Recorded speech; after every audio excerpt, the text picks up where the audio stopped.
Et salut à tous! Aujourd'hui, ensemble, nous allons tester la Metabo KGS 216N. Cela fait maintenant quelques jours que j'utilise cette scie. Avant toute chose, je vous demande pardon pour le bruit qu'il y aura dans la vidéo. Mon atelier se trouve juste à côté de la pièce où se trouve la machine à laver et la chaudière, donc excusez-moi. Donc je disais, cela fait quelques jours que je teste maintenant cette scie, enfin que j'utilise cette scie. Elle a quelques points négatifs, mais quand même beaucoup de points positifs à côté de ça. Mais avant de vous les citer, nous allons faire quelques tests ensemble de découpe droite, de découpe d'angle. Nous allons regarder l'utilisation du laser, est-ce qu'il est précis ou non, et différentes choses que l'on va faire ensemble. Donc nous allons déjà procéder à une coupe droite, toute simple, et voir si cela est d'équerre après.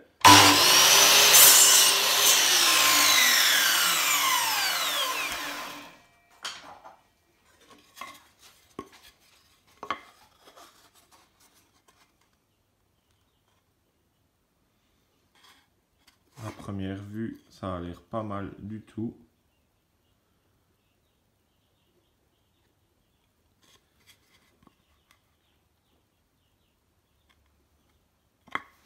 J'en profite pour dire que si jamais d'usine votre guide n'est pas d'équerre, il y a des trous oblongs, donc vous pouvez ajuster vous-même l'équerrage du guide. Nous allons maintenant passer avec une découpe d'angle. À savoir que cette scie s'incline jusqu'à 47 degrés sur la droite et jusqu'à 47 degrés sur la gauche. Pour ce faire, vous dévissez ici pour enlever le blocage et avec la manette rouge ici, vous appuyez et à ce moment-là, vous pouvez l'incliner vers la droite ou vers la gauche. Il y a des encoches sur les angles les plus couramment utilisés. Donc c'est-à-dire 0 degré, 15 degrés, 22 degrés et demi, 30 degrés et 45 degrés. Il y a les encoches sur la gauche et sur la droite. Vous pouvez également utiliser d'autres angles qui sont indiqués par degré à l'aide du marqueur qui se trouve ici.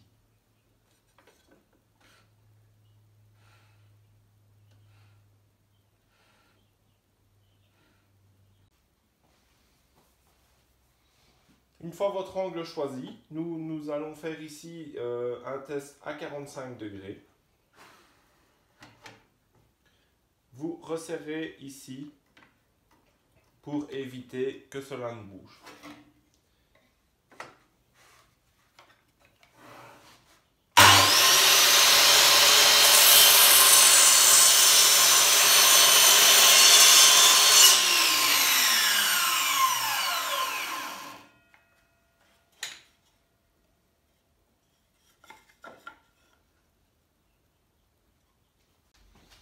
Nous allons vérifier l'équerrage.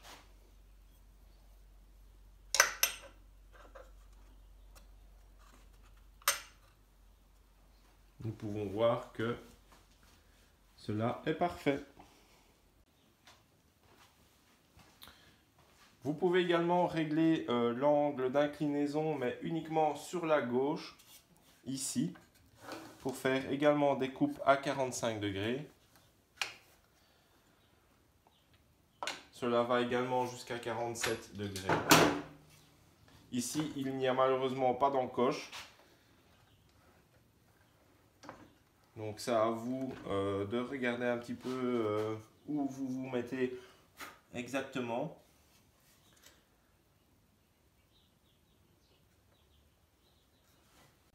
Nous allons essayer ceci ensemble.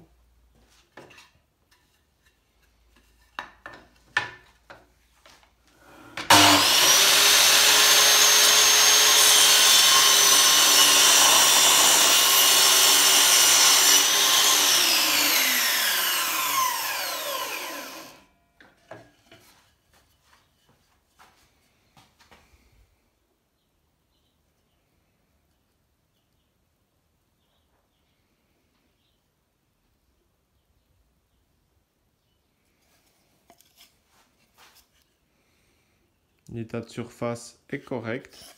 Juste sur cette pièce-ci où il y a quelques bavures.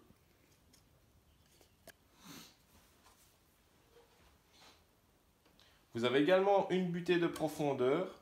Pour l'utiliser, il suffit de tirer la pièce ici. Elle va de 0 mm à 60 mm. Et comme vous pouvez le voir, elle vient buter contre la pièce que nous venons de tirer. Je ne vais pas le faire ici car je l'ai déjà fait pour tester la précision du marqueur. Moi, je l'avais réglé à 30 mm. J'ai fait la découpe ici.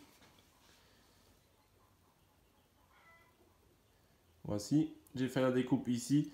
C'est juste dommage qu'au final, la lame ne va pas jusqu'au bout. Donc, il faut retourner la pièce, ce qui est un peu dommage. On va regarder au niveau de la précision ce que ça donne avec le pied à coulisse.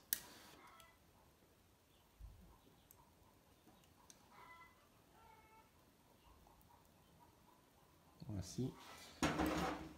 Et on se retrouve avec, si on le voit bien, «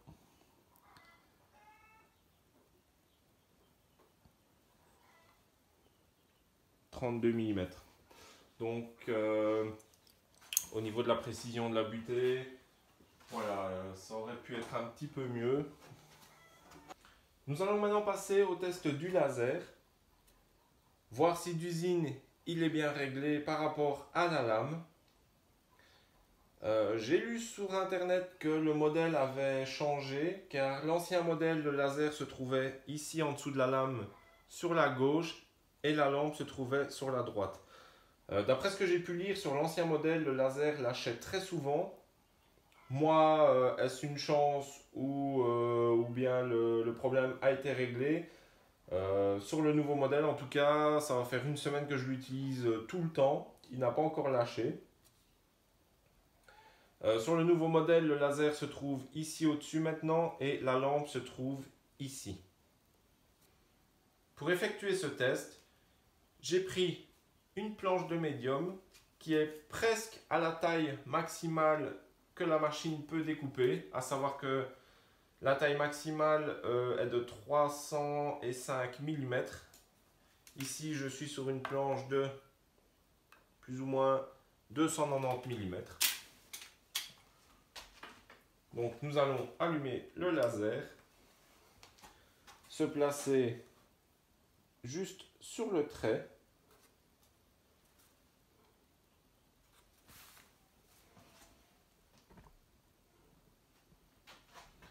Et comme on peut le voir, ça n'a pas l'air si mal que ça,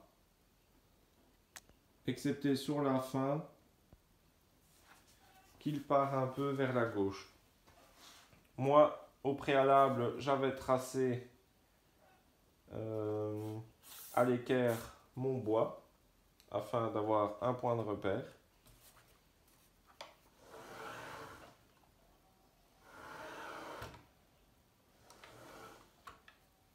Nous allons procéder à la découpe et voir ça après.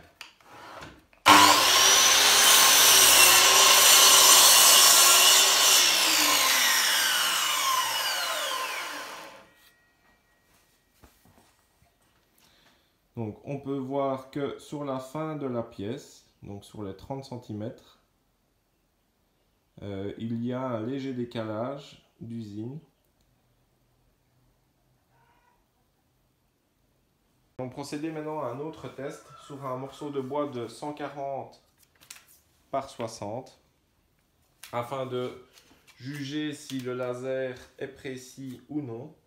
J'ai moi-même à l'avance tracé à l'équerre à 200 mm afin de voir justement si après la coupe, en se positionnant sur la ligne, nous avons toujours la bonne mesure. Comme vous pouvez le voir, le trait de laser est positionné réellement sur mon traçage.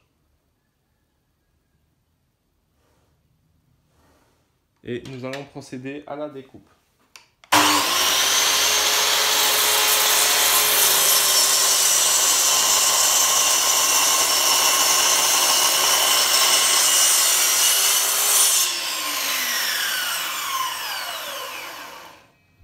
Je rappelle que j'avais tracé à 200 mm pour vérifier justement si, après la découpe au laser, sans ajuster la lame par rapport au trait, nous avions toujours la bonne mesure. Donc nous allons regarder ça ensemble.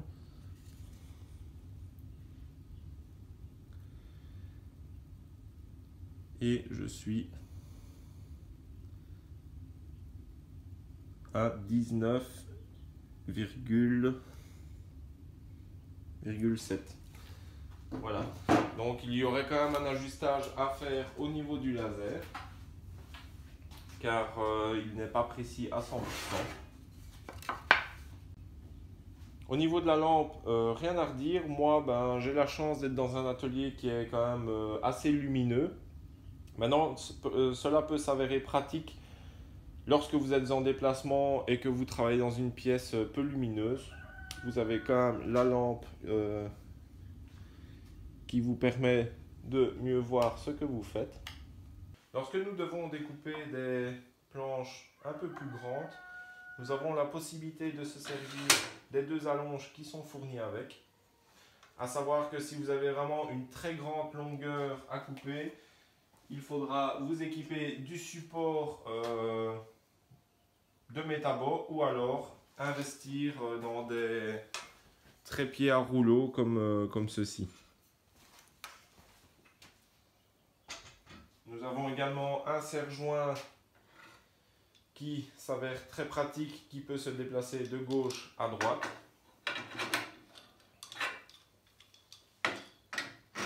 Il y a une butée si jamais vous devez faire plusieurs pièces de la même taille. Il suffit simplement de la relever ici sur la longe. Quand vous avez des pièces de bois plus grosses ou plus longues, vous avez ici le guide qui peut s'allonger ou se rétracter et il peut être bloqué grâce à la vis qui se trouve ici. Au niveau du changement de la lame, une clé est fournie avec d'un côté un embout à laine et de l'autre côté un embout cruciforme pour les différentes vis qu'il y a sur la machine.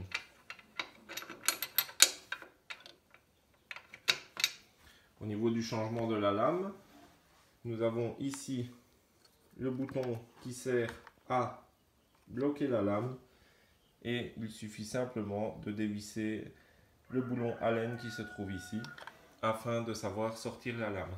Pour vider le sac d'aspiration, c'est très simple, il suffit de tirer la languette qui se trouve ici, vous l'ouvrez et il se vide très facilement. Pour le refermer, rien de plus simple, vous remettez la languette qui se trouve ici, comme ceci, et votre sac est vidé. Au niveau du diamètre de l'aspiration, nous sommes sur un diamètre extérieur de 41 mm et un diamètre intérieur de 36 mm. Une fois fini de travailler avec la machine, pour le transport, rien de plus simple. Vous rétractez les allonges, vous les bloquez avec les molettes ici. Ensuite,